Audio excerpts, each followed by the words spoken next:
बहुत पुराने समय की बात है। एक गांव में एक परिवार रहता था। उस परिवार में 7 लड़के और एक लड़की थी। उनके माता पिता जल्दी ही गुजर गए थे, तो बच्चों ने भी जल्दी ही अपनी जिम्मेदारियां समझ ली थी।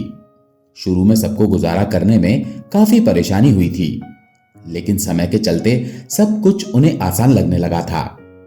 अब उन्होंने माँ बाप के बिना जीना सीख लिया था। ये उस समय की बात है जब समाज में पुरुषों का काम जंगली जानवरों का शिकार करना और औरतों का सिर्फ घर के कामकाज करना और बच्चों को संभालना होता था। 7 भाई और एक बहन इस गांव में बड़े प्यार से मिलजुल कर रहते थे। दिन निकलते ही सातों भाई शिकार के लिए निकल जाते और बहन सबके लिए खाना पकाती थी और घर के बाकी के दूसरे कामकाज करती थी।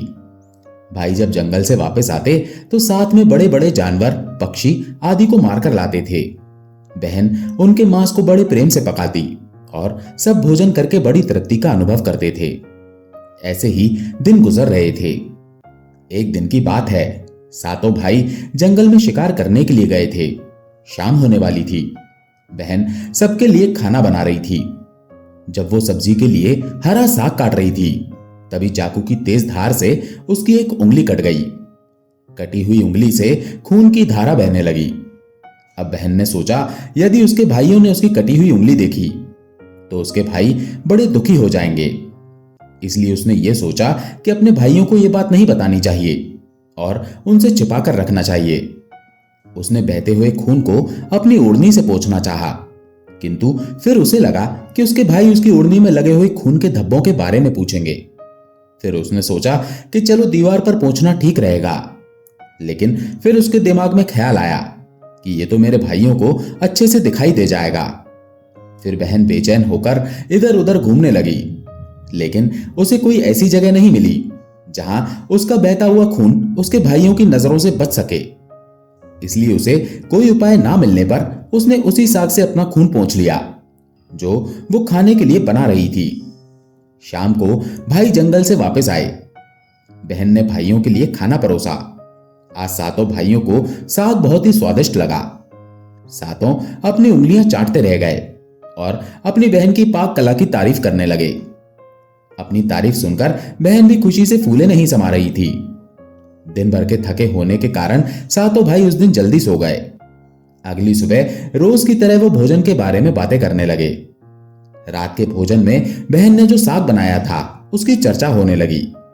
सब कहने लगे कि कल उन्होंने इतना स्वादिष्ट साग खाया, आज तक ऐसा साग नहीं खाया। सबने तय किया कि आज घर चलकर इसके बारे में अपनी बहन से जरूर पूछेंगे और जानकर रहेंगे कि साग में उसने ऐसा क्या मिलाया था। शाम को सातों भाई जब घर आए तो दोबारा अपनी बहन की पाक कुशलता की तारीफ करते हुए पूछने लगे, हमारी प्यारी बहन, कल रात के साग में तुमने ऐसा क्या मिलाया था जो वो इतना स्वादिष्ट बना था? बहन बताना तो नहीं चाहती थी। वो सोच रही थी अगर उन्हें पता चला कि उसकी उंगली कट गई है तो मेरे भाई दुखी हो जाएंगे। इसलिए उसने कहा, कुछ नहीं बड़े भैया, जैसे मैं रोज साग बनाती हूं वैसे ही बनाया था। तो उसका बड़ा भाई कहने लगा, प्यारी बहन, तुम्हें आज बताना ही पड़ेगा और मैं जानना चाहता हूं कि हमारी बहन ने इतना स्वादिष्ट साग कैसे बनाया।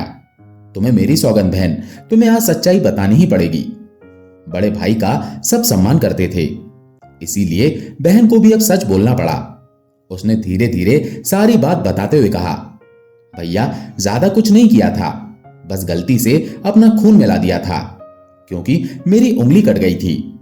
मैंने सोचा कि आप लोगों को पता चलेगा तो आप दुखी होंगे, इसीलिए मैंने आपको ये सब नहीं बताया। ये सुनकर 6 भाइयों के मन में एक कुटिल ख्याल आने लगा। वे सोचने लगे, इसके खून की चंद बूंदें इतनी स्वादिष्ट हैं तो इसका मांस कितना स्वादिष्ट होगा। रात के खाने के बाद सातों भाई सोने के लिए चले गए। सातों में फिर इस बात की चर्चा छिड़ गई। बड़ा भाई कहने लगा, अरे भाइयों, हमारे बहन की खून की कुछ बूंदों में इतना स्वाद है तो सोचो उसके शरीर का मांस कितना स्वादिष्ट होगा। सबने बड़े भाई की हां में हां मिलाई और अगले दिन शिकार के लिए जाते समय सातों भाइयों ने योजना बनाई कि बहन को मारकर उसका मांस बनाएंगे और बहन का मांस खूब स्वादिष्ट होगा। 7वें भाई को अपने बड़े भाइयों की योजना बिल्कुल भी अच्छी नहीं लगी। वो अपनी बहन को बचाने के लिए बेचैन हो गया, लेकिन वो खुलकर इसका विरोध नहीं कर सकता था क्योंकि 6 भाई एक तरफ थे और वो अकेला एक तरफ। शिकार करने के बाद सभी भाइयों ने मिलकर एक ऊंचे टीले पर एक चबूतरा बनाया। उनकी योजना ये थी कि बहन को बहला फुसलाकर यहां लाएंगे और तीर मारकर अपनी बहन की हत्या कर देंगे और उसका स्वादिष्ट मांस खाएंगे। अगले दिन बड़े भाई ने अपनी बहन से कहा, मेरी प्यारी बहन, अब तुम बड़ी हो गई हो और शादी के लायक हो गई हो।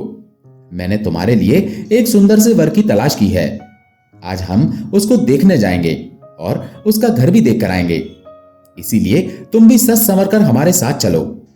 बहन शादी की बात से बहुत खुश हुई। वो तुरंत तैयार होकर भाइयों के साथ चलने लगी। चलते चलते जब बहन थक गई तो बड़े भाई से पूछने लगी, भैया, मेरा ससुराल अब कितना दूर है? बड़ा भाई बोला, बस अभी कुछ देर में पहुंचने वाले हैं। बड़ा भाई बोला, वो देखो बहन, दूर से दिखाई दे रहा है। टीले पर बने हुए चबूतरे को दिखाते हुए भाई बोला, वो देखो मेरी प्यारी बहन, तुम्हारा ससुराल, जहां तुम राज करोगी। ये सुनकर बहन आनंदित हो उठी और उस टीले पर पहुंचते ही बड़े भाई ने अपने छोटे भाइयों को अपनी बहन को रस्सी से बांधने का आदेश दिया। सभी भाई मिलजुल कर फुर्ती से बहन को बांधने लगे।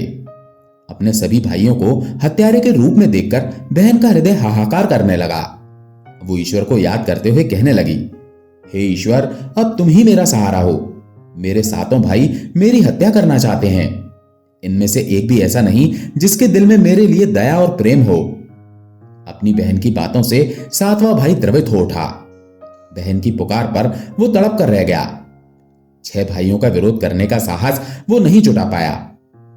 बहन को निर्ममता से बांधने के बाद बड़े भाई ने सबको बारी बारी से उस पर बाण से प्रहार करने का आदेश दिया।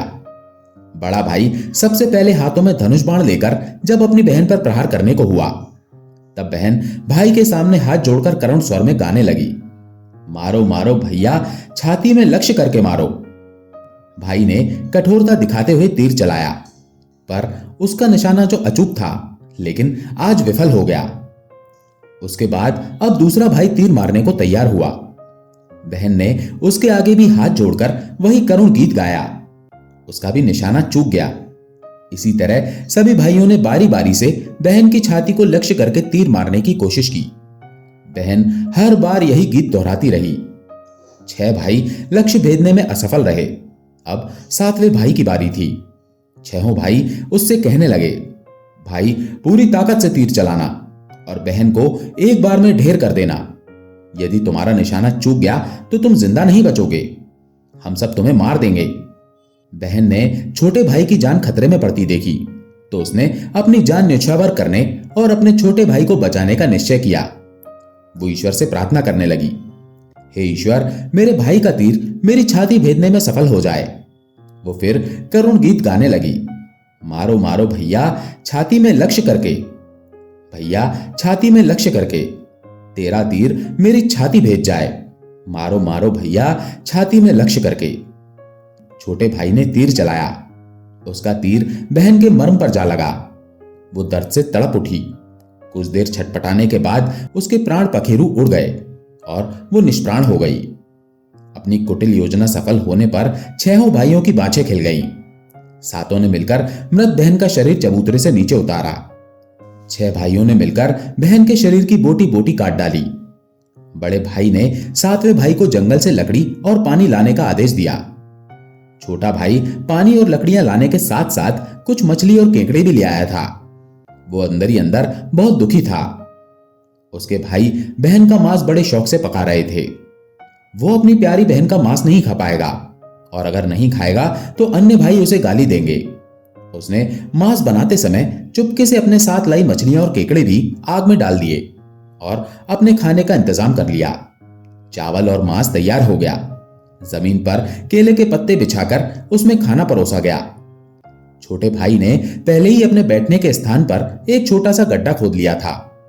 उसने अपनी पत्तल में परोसे गए अपनी बहन के मांस को चुपके से उस गड्ढे में डाल दिया और मछली और चावल खाने लगा। बाकी 6 भाई बहन की हड्डियां चबाने लगे तो छोटा भाई केकड़ा चबाने लगा। जब सबने बहन के शरीर का स्वादिष्ट मांस खाकर अपना पेट भर लिया तो बड़े भाई ने 7वें भाई को झूठा साफ करने को कहा। उसने बहन की बची कुची हड्डियां और शरीर के अन्य भाग जैसे सर, नाखून, पंजे सबको इकट्ठा करके उस खड्डे में डाल दिया और ऊपर से मिट्टी से ढक दिया। कुछ समय बाद जहां उस बहन के बचे हुए मांस के टुकड़े डाले थे, उस स्थान पर बांस का एक पौधा उगाया। धीरे धीरे वहां बांसों का झुंड बन गया। एक बार कहीं से एक संत आए और उस बांस की झुरमुट तले छुपकर मल त्याग करने लगे। उसी समय आकाशवाणी हुई, संत, दुर्गंध आ रही है, संत, दुर्गंध आ रही है। बार बार यह आकाशवाणी सुनाई देने लगी तो संत ने झटपट उस स्थान को साफ कर दिया और उन्होंने झुरमुट में से एक बांस को काट लिया और अपने साथ ले गए। उस बांस को काटकर उन्होंने एक बहुत ही सुंदर बांसुरी बनाई। वो उसे बजा बजाकर दिन भर लोगों के घर जाकर भिक्षा मांगते थे और बदले में खूब सारे उपदेश देते थे। एक दिन की बात है, संत भिक्षा के लिए उसी गांव में उसी बड़े भाई के द्वार पर चले गए। 6 भाइयों का विवाह हो चुका था, केवल 7वां भाई अभी कुंवारा था। ज्यों ही संत ने बड़े भाई के आंगन में कदम रखा, त्यों ही संत की बांसुरी स्वयं बोल उठी, नहीं बाजो रे बांसुरी, यही है दुश्मन सबसे बड़ा। बड़े भाई के घर नहीं बाजो रे बांसुरी, दया प्रेम सब छोड़कर रिश्ते में दाग लगाया है। नहीं बाजो रे बांसुरी, यही है दुश्मन सबसे बड़ा। बड़े भाई के घर नहीं बाजो रे बांसुरी। संत की बांसुरी से बार बार निकल रही इस तरह की करुण आवाज से बड़े भाई के पसीने छूटने लगे। उसने अपनी पत्नी से संत को तुरंत भिक्षा देकर विदा करने को कहा। इसी तरह संत बाबा बारी बारी से 6 भाइयों के द्वार पर गए और उनके आंगन पर कदम रखते ही बांसुरी से स्वयं ये गीत बजने लगता। उन्होंने भी अपनी पत्नी को तुरंत ही कुछ भिक्षा देकर संत को विदा करने को कहा। उनके मन में अब यह डर समा गया कि अगर इसी तरह संत की बांसुरी बजती रही तो उनकी ये पोल खुल जाएगी कि वो अपनी बहन के हत्यारे हैं। अंत में वे संत 7वें भाई के द्वार पर पहुंचे, जो अभी तक कुंवारा था। वो अकेला रहता था। जब संत बाबा उसके द्वार पर उपस्थित हुए तो बांसुरी बोल उठी, बाजो रे बाजो बांसुरी, मेरे सबसे छोटे भाई के घर। मन की बात मन में छुपाकर युग युग से रखा है अंतर मन में। बाजो रे बांसुरी, यही है मेरे सबसे प्यारे भाई का घर। संत की बांसुरी से प्यारा और दिलचस्प गीत बजता हुआ सुनकर छोटे भाई ने उन्हें सम्मान के साथ अपने घर में बैठने के लिए आसन दिया। तांबूल, पान और जलपान से उनका सत्कार किया। उसके बाद बांसुरी के विषय में चर्चा हुई तो संत ने बांसुरी के जन्म की पूरी कहानी छोटे भाई को बताई कि कैसे उसने बांस को काटकर वो बांसुरी बनाई है, कैसे आकाशवाणी हुई थी। छोटे भाई ने उस बांसुरी को उन संत से देने की प्रार्थना की तो संत ने उस छोटे भाई को वो बांसुरी सौंप दी। संत के चले जाने के बाद अब छोटे भाई ने बांसुरी को अपने बिस्तर के सिराने की तरफ साफ सुथरे स्थान पर धूप दीप जलाकर सम्मान के साथ रख दिया। कुछ दिनों के बाद छोटे भाई के घर में परिवर्तन दिखाई देने लगे। जब वो काम से घर लौटकर आता तो सारा घर साफ सुथरा पाता। जब रोज रोज यही बात दोहराने लगी तो छोटे भाई ने अपनी भाभियों के घर जाकर पूछा कि भाभी, मेरी गैर हाजिरी में आप लोग मेरे घर की सफाई करते हो क्या? सभी भाभियों ने जवाब दिया, हमें अपने घर के कामकाज से तो फुर्सत नहीं है, तुम्हारा घर कैसे साफ करेंगे? छोटे भाई ने निश्चय किया कि आज वो छुपकर देखेगा कि उसका घर कौन साफ करके जाता है। इसीलिए छोटा भाई काम पर नहीं गया और वो घर के एक कोने में छुप गया। घर सुनसान होते ही जहां पर बांसुरी स्थापित की थी, वहां से उसकी बहन की शक्ल की एक लड़की निकली और उसने घर का सारा काम किया और फिर उस बांसुरी में समा गई। छोटे भाई ने यह सब देखा तो उसे अपनी आंखों पर विश्वास नहीं हुआ। फिर छोटे भाई ने यह बात अपनी बड़ी भाभी को बताई। बड़ी भाभी ने अपने छोटे देवर को समझाया कि जैसे ही लड़की बांसुरी से बाहर निकलेगी, तुम उस बांसुरी को आग के हवाले कर देना, फिर उस पर तुलसी जल छिड़क देना, फिर देखना क्या होता है। छोटे भाई ने भाभी के कहे मुताबिक सारा काम किया। उसने लड़की के निकलते ही बांसुरी को आग में डाल दिया और लड़की पर पवित्र तुलसी जल का छिड़काव किया। तुलसी जल के स्पर्श से वो मानव रूप में आ गई। भाई ने देखा ये तो उसकी प्यारी बहन है। उसने अपनी बहन को गले से लगा लिया। उसके बाद दोनों भाई बहन बड़े प्रेम से रहने लगे और बहन ने भाई को और भाई ने बहन को अपना लिया और खुशी से एक दूसरे के साथ रहकर जीवन यापन करने लगे। दोस्तों, इस कहानी से हमें शिक्षा मिलती है, निस्वार्थ प्रेम ही रिश्तों को बनाए रखता है। रिश्तों को कलंकित करने वाले कभी छुप नहीं सकते। दोस्तों, अगर आपको हमारी कहानी पसंद आई हो तो प्लीज इस वीडियो को लाइक करें और हमारे चैनल को सब्सक्राइब करें। राधे राधे।